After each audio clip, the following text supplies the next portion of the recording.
I am super, super excited to welcome a mentor of mine, a friend of mine. Eileen Fisher is somebody I've known for I don't know how long I've known you, Eileen, but you've always really inspired me, not just as a business person, but also as the quality of the presence in which you show up, your curiosity, your ability to learn at different times and different phases of life. I remember I'll be talking to you and you're like, I'm super into embodiment, so and I just started getting all into this embodiment practice. I love it. Or I'll talk to you another time, like, wow, I just got interested in this. And I Right. love the openness and the curiosity. And for people who don't know Eileen, she has Eileen Fisher, a clothing company that's all about creating women's clothes that feels natural and that has a supply chain that's ethical, and that she's really been spearheading a lot of movements towards ecological, nicely designed, comfortable, long-lasting clothing. And it's just so nice to have you here with us, Eileen. Well, thank you, Soren. That was a nice introduction. I was trying to remember when I first met you. It's I been don't a know, while. I 10 years or something, maybe. I Yeah, don't know. Yeah. Yeah. yeah. And Well, so I know, this last year has been hard for a lot of people. And I know that you turned 70, I believe, this last year. okay, And that was the easy part. that's the easy part. But you also had a huge change in your life, with all the stores and COVID kind of creating a huge shift in the retail business. Right. And so I'm just curious, what have been some of your lessons over the last years from having to kind of maybe reduce the size of your company, maybe shift the focus of kind of how you navigate? Right. Curious, yes, what are some of the lessons from this last Good. year for you? Oh, yes. Thank you, Soren. It's been quite an intense year. Um, just caught the end of Paul and Yasmin, and that was very sweet. Uh, Yeah. I'm a big fan of Paul's, been reading his book and for years and all of that. So that's wonderful. But back to this year, it was a kind of a shock when COVID happened. And, I guess we'd been just rolling along and doing all that we could in terms of trying to make a difference with the clothes and sustainability and all those things. And we thought we were doing pretty well. Um, and then all of a sudden, all of our stores were closed and, the revenue stream stopped. And we had people in the supply chain. We were struggling to pay organic farmers and, sowers. And, it was quite painful, fear filled. I was really struggling with fear. I really being with the fear was very intense for me. And I know that I always have had this idea that things happen because they're meant to happen, and there's meaning in it. And I think what I learned was that opportunity to stop, just to stop the machine that was rolling. And that wasn't just the work machine, that was my whole life, and to just have that opportunity, to stop and reassess everything. What are we doing? How big is big enough? How much production is too much production? Where, when is it good? And what am I doing with my life, and what does it all mean, and why? So I think that stopping is something that I always try to do, that I really was reminded in like a really big way of, like, stop for 3 months, stop for 6 months, because usually I think this, we take a minute before meetings and we have a moment of silence. I meditate every morning, I do yoga, so I always make a point to stop. But this was like a real reminder. It's so important to stop, and it's such a gift to be able to stop. It's crazy to think of COVID as a gift, because there was so much illness and death and terrible things happening. But for me, it gave me a chance to kind of rethink my business and my life. And that was such a gift. I don't think if it hadn't happened, I would have really been able to make the changes and to go through what I went through. And I feel like we're in the midst of like a huge transformation of the business and just really simplifying and reorganizing. And for me, I feel like it's a gift of being able to make it really what I think it was meant to be in the first place. Get to the essence of it is how I keep saying, you know. And it was just a very interesting synchronicity because at the same time, my daughter, my 28-year-old daughter, landed in the house with me.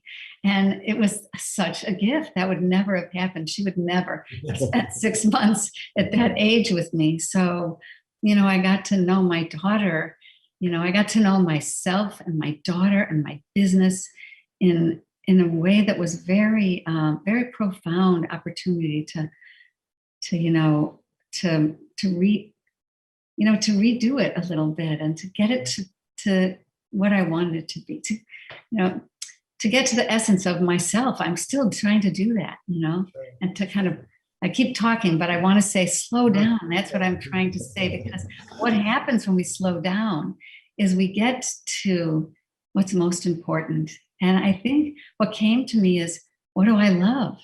You know, my daughter, my son, my partner, my family, my friends, you know, my coworkers, the work that I do. What do I love about it? You know, that was really a gift.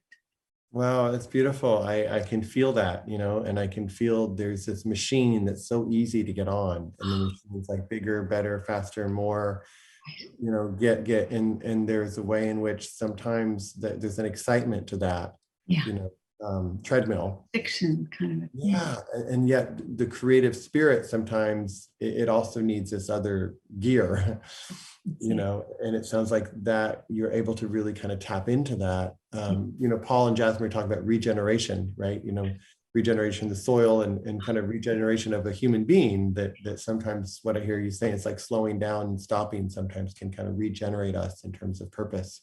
That's very beautiful. And I'm curious, as you think, as we all kind of, you've been running your company for many years, I know, and do you see yourself running it differently now at 70 than you did at 50?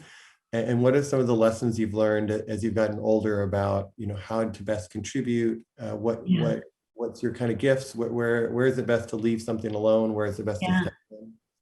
Yeah, I'm really working on that. I think what I'm learning, I've always been a listener, you know, that's how I've always run the business. I'm a collaborator and a listener. And but I've realized that I also, at this later stage in my life, really have an inner knowing, you know, and I think when I look back, I can see the places where it went off, where I didn't resource myself, where I didn't follow my intuition. I went, oh, I knew that wasn't right. I knew that wasn't right. Why did I not say no? You know, and other places, why didn't I say yes sooner? You know, that's okay too. But I think not to beat myself up. Sure. That, you know, hey, I'm only 70. I can fix things. Lots of time to learn. I have lots of time. Well, I have to use it wisely. Now I'm much more aware of using my time wisely, not wasting time. Time is precious, not wasting anything. Really. And so it sounds like simplicity might be one, but any other gifts that you've noticed about, you know, just kind of the aging process, and we might have less energy, you know, in a day. You might need to go to bed a little earlier, you know, instead of that 5-mile hike or something, it's a 4-mile hike maybe, but right. No, that's good. Well, I'm not a hiker, but I do these 12-minute walks. But you use the word energy, and I am very interested in energy. You know, like always something. But I'm really both kind of understanding my energy, what I have energy for. You know, energy, it's a bit like love, like there's some kind of passion or something. But I work a lot with my energy. I think I mentioned to you recently that I do Kundalini yoga, and it's very much working with energy and energy centers and you know, kind of building my energy. And but I also energy. the other thing I want to say about energy is I'm noticing the energy that I waste, and then I'm noticing when I get hooked on someone else's energy, or you know, I get upset or angry, or I kind of waste time maybe complaining about something rather than speaking clearly to it. I'm just very aware of where my energy gets caught and where I try not to get caught in someone else's energy. Is this making sense? It makes sense to me. It makes Yeah, absolute sense yeah, to me. And I think yeah, from what I know of you, you're also a very attuned person. So you can easily attune to somebody else's world. Like, oh, I can right, really see how you would see it that way. Um, right, but that there can be an energy drain, possibly, and if that does so much that you're constantly trying to figure people out. And it's good to also come back to yourself, is kind of what I hear you saying, is like, that's exactly right, where am I? right, And because I feel like at least in my life, I'll be doing things because somebody else thought they were a good idea, but I didn't really have the energy for it. And even though I think I'm doing a good thing, in the end, it isn't really that helpful because probably somebody else did have energy for that. right. But I was doing it more from a should and less from like kind of a fullness, right? Oh, that's And really good. That's exactly right. Mhm. Uh, and I look back over these years and I can see where someone convinced me where it Yeah, wasn't the right thing for me. yeah. But I think that's what happens, I think, with aging, more awareness of the preciousness of your energy and kind of the boundaries of your own energy, and not to get lost in or entangled in others' energy. Just because he's mad or can't find his keys, I Right. don't have to go looking for the keys. I can help if I want, but I don't have to go there. I'm sure we all know that. I'm sure we all know that. If somebody has an issue, we can be empathetic without Right. necessarily taking Without on getting lost and it's like, lot, okay, right? Which doesn't help them either. Like, oh right. my God, the keys. Oh my God. Yeah. Yeah, that's a great Um, little concrete example. I love that one. yeah. Yeah. And have you noticed yourself able to kind of make more, I don't know, kind of important decisions? Because one of the things I think is as we can simplify, as we know where our energy's at, we Yeah. may not get as much done on one level, but the Right. things we do get done can be very impactful. And I wonder if you've Absolutely. noticed that. Absolutely. Absolutely. I mean, in terms of my business, it's just really clear to me. No, we're only doing the sustainable materials. We're only going this way. No, that doesn't fit. I'm so much clearer about what I don't want to waste time with, what we're And you not said going you to. might even do fewer you were Yep. adding more Right. different clothing on, and now you're actually maybe just Right. saying, no, we're going to do a few things Less. really well. Less. Right. Yeah. Only what we love. Only, yeah, exactly. And when you were talking about that, it feels like And it I kind of think that's the same with life. Mhm.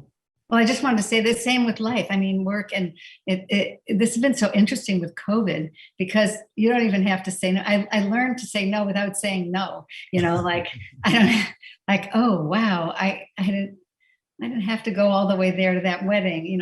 I mean, that's great. I'm happy that they're getting married. Yeah, But I don't have 5 days to go do that right now. yeah, But I can show up on a Zoom call and wish them well, and yeah. send them a card, and you know that's kind of wonderful. So it's really given me and a lot of people, I think, a chance to really look at what were all those things I was running around doing. Why did I think I have to go to the city every, like Yeah, twice a week? And right. really, I'm so happy here. The nature is so amazing. And, you know, I can connect with people like this. Although Yeah, I must say, I miss the wisdom conferences. I do I too. do really miss the connection because that's the other thing.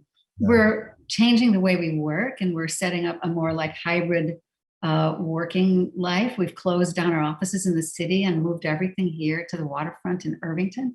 And we're realizing that a lot of work can be done from home, but at the same time, meaningful connection is so important. so important. Collaboration, being together, and it's precious. And we're all just like, when we see each other, we're like, oh my God, I'm so happy to see you. It feels so good. Yeah. And it's just like you value the connection so much more. Isn't it true? And I think maybe part of this rebooting, or rebooting that we're in, we can actually value that time. So even if we don't have as much of it, the one day we do see people or the few days we do see people, we can bring a sense of appreciation to that and a sense of real like love, right? Like, oh my goodness, I like for me, it's like I never valued being able to hug somebody. I don't think I took it for granted. Never again will I ever take hugging or holding a hand or just like ever for granted. So amazing. And so I'm with you. We want to simplify, but we need to make sure we have the right human connection. Right. Well, I think that's what happens with simplifying. It's kind of like decluttering your home. You realize, oh, I actually love that thing. Yeah. That gives me pleasure, Once I got rid of these other 9 things, I realized I really do love this I one. like I can this, see it right. now. Right, exactly. Yeah. Same with people, same with, work, all of it. This Yeah. matters, Yeah. And we just have a few minutes left, Eileen. Anything else that we missed? And how do you see your life the next 30 years, let's say, of Eileen? Are you taking it one day at a time? I'm Pretty just here much. right now. Pretty much. I'm trying to finish some things. I'm calling it the blueprint of the company. So I want to set it so it can find its way without me. That's a goal. Okay.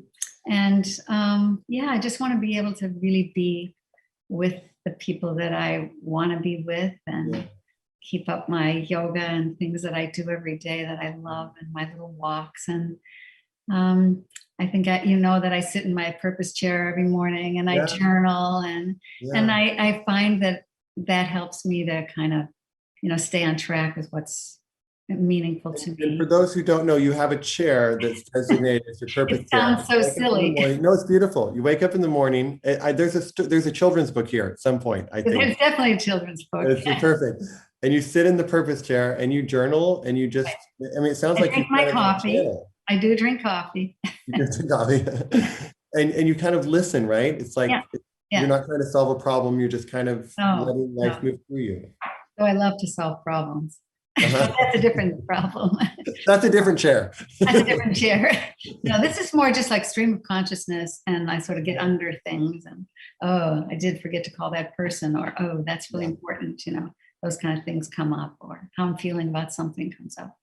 No, since you told me about it, it's actually something. I don't have that chair, but it could even be a corner of somebody's home or a cushion or spot out in the grass, right? But I love that feeling that like each day I'm going to attune to what's emerging in me. And while the meditation can be helpful and the yoga can be helpful, it's also just a little more kind of like actively kind of conversing with life in a way is kind of how I see it, right? Like, hey, life, what needs to be expressed? Right. So I encourage everybody. I've yet to do it, but I encourage everybody. Okay. You have your ways. Away from this, that Eileen's purpose chair. It's easily copyable. There's no trademark on it. Anything else in your heart that you want to share? This has been so sweet. I love the focus on simplicity. I love the focus on quality. I feel like your life has always been about quality, and it feels like quality of connection too. Quality in business, quality of connection, quality of your own inner work, and the importance of having time for yoga and for walking and like really nurturing the inner world. That just comes across so strongly from you. And anything else that's on your heart that we feel like maybe we didn't address? I can't think of anything except I look forward to seeing you again. Are you going to look forward to seeing you again? Do the conferences in real live person again? I can't wait. One of the things I've always gotten from you, I mean, Eileen, I don't know if you intentionally do it, but there's a sense of warmth and humility that I've often loved about you. And sometimes when people put their name to a company, it's not always the case. That was one of the mistakes I made. There's a few people we can use and maybe as an example of that. But you're somebody who is so much. There's just a sense, such a deep sense of warmth and humility and kind of being of purpose. That I really appreciate, and I think it's only deepened with age from the feeling I get around you. Thank you. Just a deep thank you for taking the time and my pleasure. Thanks for listening. Of course.